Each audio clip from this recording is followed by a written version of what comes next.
You emerge from a clutch of eggs, one of perhaps a dozen siblings, but you know instantly that survival is not guaranteed. Your mother, a king cobra, has laid you in a carefully constructed nest of rotting vegetation, which provides minimal warmth and protection.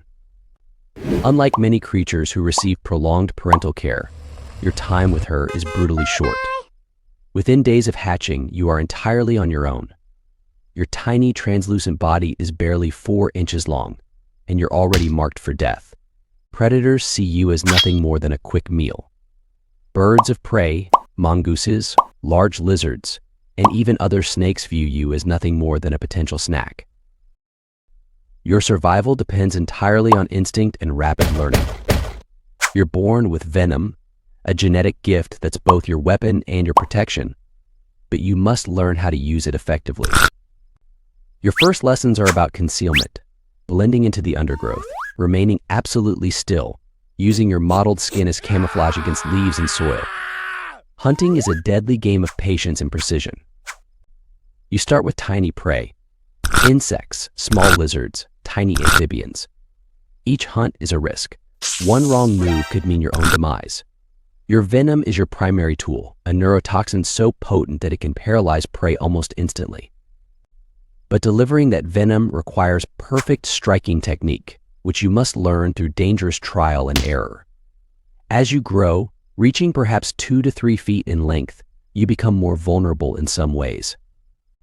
You're large enough to be noticed, but not yet large enough to be truly feared. Mongooses, your natural nemesis, watch you constantly. These quick, agile mammals are immune to many snake venoms and see you as a challenge to be conquered.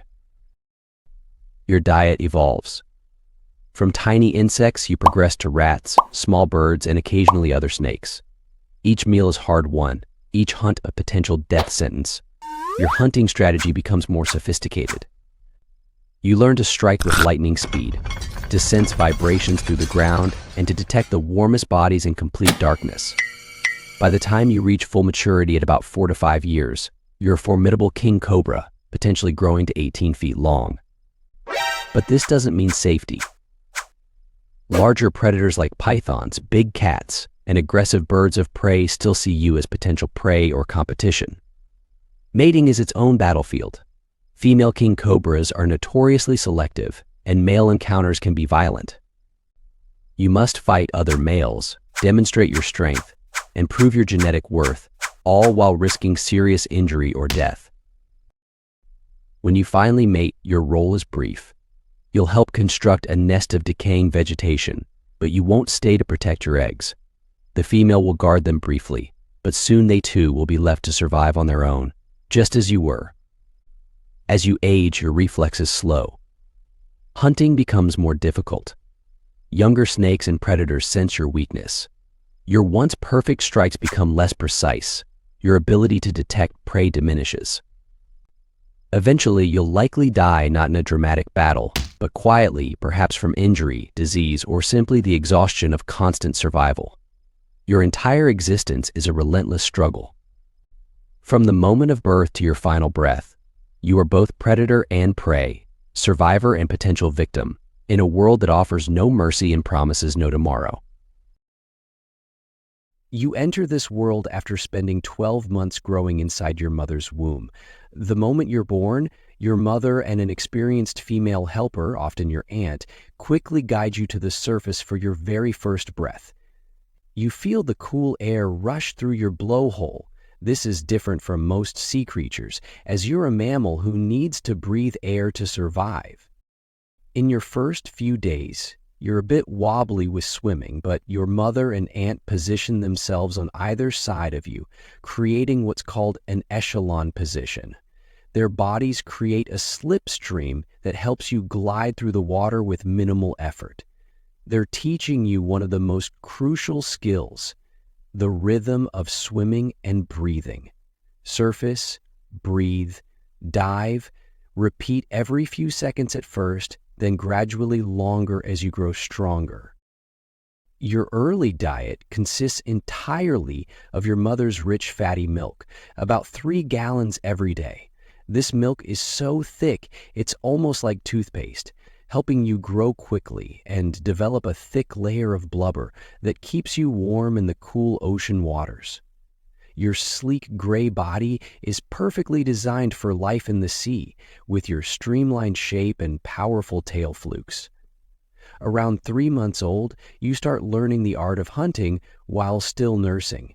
Your pod members teach you how to use your natural sonar abilities, making clicking sounds that bounce off objects in the water, helping you see your surroundings through echolocation.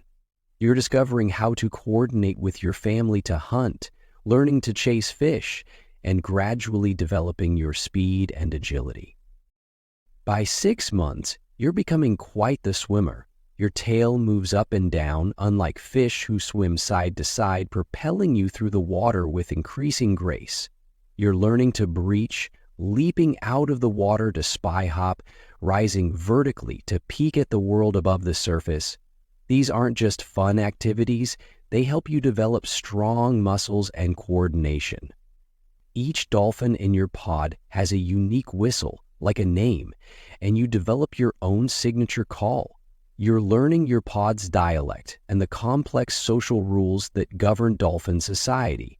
You're also discovering different types of fish, squid, and other prey, learning which are good to eat and how to catch them efficiently. As a juvenile, you become more playful and adventurous. You're eating about 15 pounds of fish daily, mastering hunting techniques with your pod. You love to play with other young dolphins, surfing waves, tossing seaweed, and racing each other.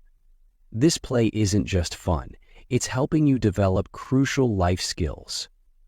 When you reach sexual maturity, around 5 to 7 years for females and 8 to 10 years for males, you begin to understand your role in continuing your species.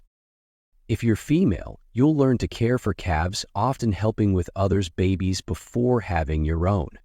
If you're male, you'll form strong bonds with other males, creating alliances that last for years. Throughout your adult life, you might choose to interact with humans.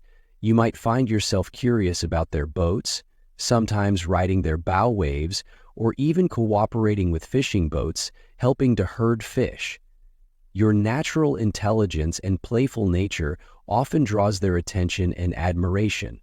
When you have your own calves, you'll pass down all the knowledge you've gained.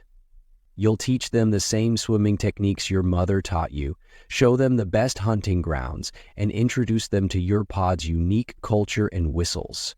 You'll nurse them for 3 to 6 years, keeping them close and protected as they learn to navigate life in the ocean. As you age, you remain an active member of your pod, though perhaps swimming a bit slower than in your youth. Your experience makes you valuable to your pod. You know the best migration routes, the safest resting spots, and how to avoid dangers. You might live to be 40 to 60 years old in the wild, continuing to swim with your family and contributing to your community until your final days.